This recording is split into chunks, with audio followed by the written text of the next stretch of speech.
Hey, everybody. Welcome to another story time brought to you by ABC Read and ABC Learn, in which I am here to help you develop and nurture that love of reading in every child as well as every adult with our particular focus on our Black children, Black families here in America and across the globe. Welcome. All right, y'all. And I hope that you all are doing absolutely phenomenal, outstanding, and extraordinary. And I hope that you all have read or your plan is to read for at least 30 minutes. All right. Whether it is a book, an actual physical book, right? Like this book right here. All right. Or whether you are listening to a book being read on a book on audio. All right. You can listen to different stories being read aloud, just like you are doing right now. All right. And that does constitute as reading. Okay. Sometimes you may not have the time to sit down with a physical book if you have a demanding schedule. So you need to just go ahead and click on a story on YouTube, or you may have gotten a book from the library. They do have books on audio on the CD. All right. So there are plenty different ways in which we all can get reading in. All right. That is the goal for all of us to get our reading in, y'all. Y'all know it. Y'all know it. And I know a lot of kids have started back school. So shout out to those kids who are excited, whether it's in a traditional school setting or a homeschool or online school, whatever you prefer. Always remember, just like I tell my kids, learning happens any and everywhere. Okay, so you don't have to actually say that, you're going to a physical building to be educated. Education is happening right now. Okay, having those interactions, with your family, with your friends, great conversations, you all talking about something that you have read or places that you have been or places you want to go, different things like that. All of that constitutes as education. It constitutes as learning. So I just wanted to say that. And now I'm going to go ahead and get started though with reading another chapter from this book right here. Those of you who have subscribed to the channel, and those of you who have been listening to this book, Stealing the Game by Kareem Abdul-Jabbar and Raymond Obstfeld. All right. This book is just getting juicier and juicier by the minute. Okay. Here it is. Chris is trying to figure out what's going on with his brother Jax. All right. He's trying to figure out, what's up, Jax? Why you trying to, take a break from school? Okay, you go to Stanford Law School, this prestigious, this big time college, and you're supposed to be studying to become a lawyer, and you said you're going to take a break. And so Chris trying to figure this out. Now, for those of you who need to catch up, I advise you to go and catch up. Go back and listen to the first chapters of this book. Now, I apologize because I can't tell you what number chapter this book is. Because the book has not numbered the chapters. They just given them all titles. All right, just like today, I'm going to read the Bulldog Mystery.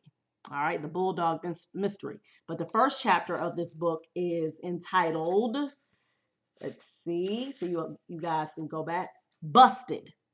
All right, so the first chapter is Busted. Okay, so that's how you know. And I think what I have been doing, actually, I have been putting, like for Busted, I'll put chapter 1, and then the next chapter after Busted is it says 4 days earlier, They Look Like Criminals. That's number 2. So I have been numbering them. I've been trying to keep up with that anyway. So, but nevertheless, you need to go back so you can figure out what's up, where we at in the story. All right.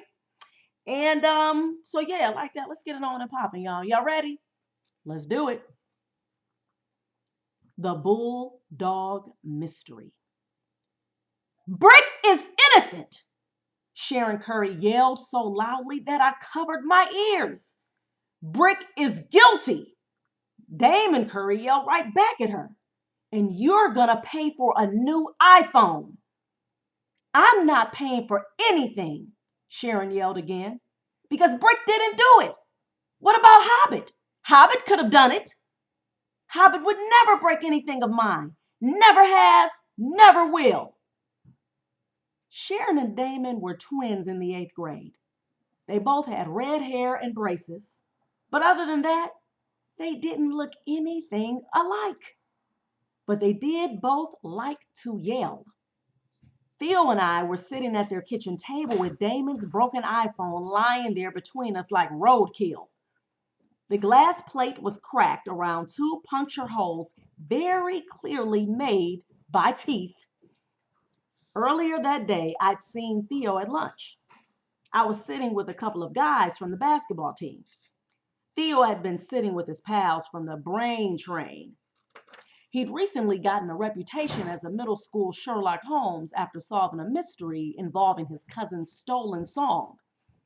After a famous band turned it into a hit on YouTube, Theo found out who leaked it. Today, at the table next to us, Damon and Sharon were arguing loudly about whose dog had destroyed Damon's phone. Theo walked up to them and said he might be able to figure out who was right. How much? Damon had asked Theo. What? How much will you charge us to figure it out? Theo's blank expression showed he hadn't even thought about money. But now that Damon had mentioned it, he warmed to the idea. If I solve the mystery, you pay me $20. If I don't, you pay me nothing. Fair? Damon frowned, not liking the price. But Sharon immediately said, deal. After school, we'd ridden our bikes to the twins' house. On the way, I'd filled Theo in on what I wanted. I didn't want to explain it at school because someone might have overheard. Sharing secrets at school almost guarantees that everyone will find out. I didn't have to go with him, but I wanted to see him at work, maybe to make me feel more confident that I was doing the right thing and asking for his help. You want me to dig up dirt on your brother? Theo asked as we pedaled through Palisades Park. It was a shortcut to the Curry home. No, not dirt. I just want to find out what's going on with him. He's lying about something. Sorry, Chris. I guess I'm still not clear about what you want me to do. I'm not sure either. I thought you could help me figure out what the next step should be. Theo didn't say anything. Look, I said, I feel bad asking you, like I'm betraying him or something. But I'm worried about him, like maybe he's in some kind of trouble. He's just not being himself. Theo didn't say anything for a while then. Let me think about it. He looked over at me and must have noticed the worried expression on my face. I'll figure something out. We didn't talk about price, I said. How much? Theo laughed. Well, if I don't find anything, then no charge. But if I do find out something, then no charge. He laughed again. We're teammates, dude. We gotta stick together. I nodded. Thanks, man. We pedaled on in silence. The more I pedaled, the more this seemed like a dumb idea. Because the more I thought about it, the more I wondered if maybe I didn't really want to know why Jax was lying. As we flew through the park, we both looked over at the basketball courts. Kids were stopping for a quick game or two on their way home from school. Brightly colored backpacks lined the sidewalk next to the court. I noticed the gleam in Theo's eyes, probably the same one in my eyes. We both wanted to stop and play. When a real basketball player sees a court and kids gathering for a game, everything else fades into the background as unimportant. But Theo wasn't the kind of kid who'd break a promise. That's one of the reasons I'd gone to him. So, Sharon said now, her eyes focused on Theo, how are you going to prove that Brick didn't chew Damon's stupid phone? Theo picked up the phone, tilted it into the light, looked at it from all angles. First of all, I didn't promise I'd figure this out. I just said it was a possibility. Second, I'm not here to prove Brick is innocent. But he is innocent, Sharon insisted. She looked outside the sliding glass door. Brick and Hobbit brindle-colored bulldogs were playing together in the yard. They fought over a long rubber bone. As their heads shook back and forth, slimy webs of drool flung from their jaws. Are they related? I asked. Brothers, Damon said, but not from the same litter. Brick is a year older. Lucky them, Sharon added. It sucks being a twin. They stopped talking, and the three of us just stared at Theo, who was now puffing hot breath on the broken glass of the phone. What are you doing? Damon asked. Theo stared at the glass and smiled. Catching a canine criminal. What I tell y'all? What I tell y'all? It's like every time I finish reading a chapter, I'm like, dang, man, I need to find out what's going on next. And guess what? We will together. All right. So make sure you guys tune in for our next upload of what's going on, what happened to the phone.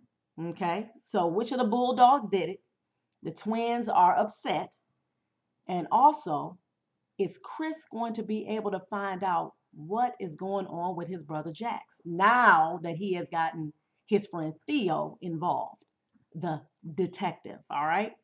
All right, y'all. So y'all make sure that you all tune in for next time for our next chapter of this book again, Still in the Game by Kareem Abdul-Jabbar and Raymond Opsfeld.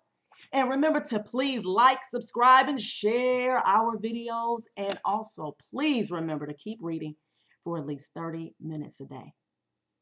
Y'all like my microphone? Y'all see how I'm trying to do? I'm trying to act all jazzy and new and stuff. All right, y'all. Remember to keep reading for at least 30 minutes a day. Peace.